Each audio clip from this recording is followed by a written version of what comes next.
May na po kamo sa Bicol. So, for today's vlog guys, ay nandito tayo ngayon sa Gibalon na matatagpuan lamang dito sa Sorsogon City.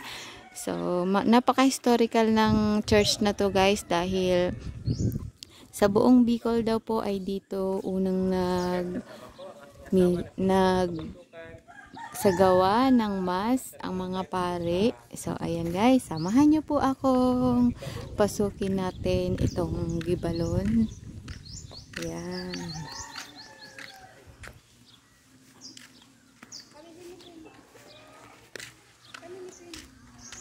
Ito guys, Gibalon.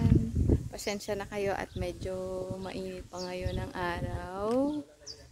So, dito po ito guys sa Sorsogon.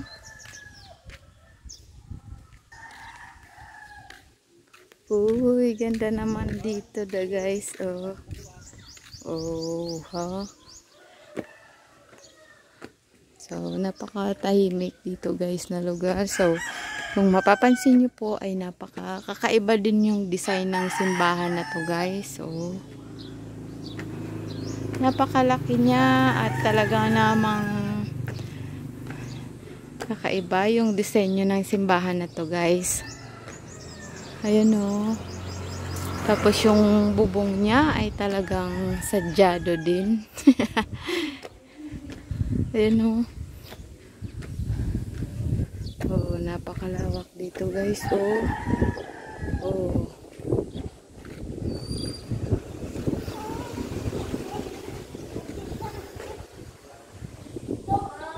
Ito siya kalawak.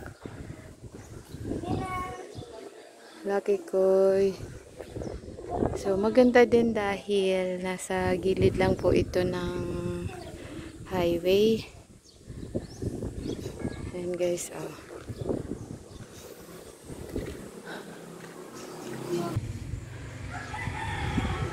Pag-akyat nga po natin ay ito yung ating makikita dito sa taas.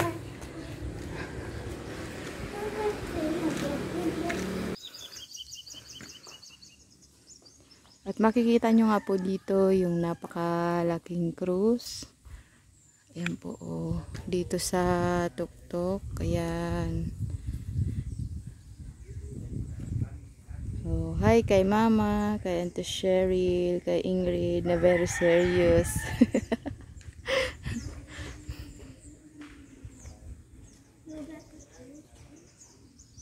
At ngayon nga guys, ay sabi ni Lucky Koy, yeah!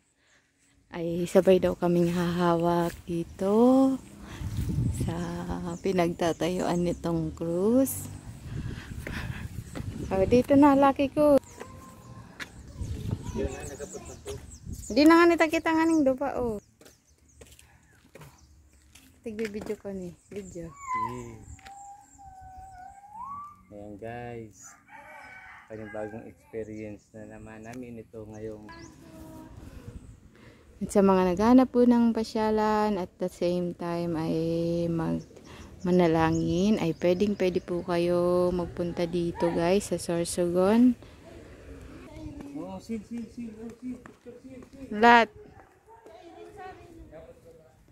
Yan guys.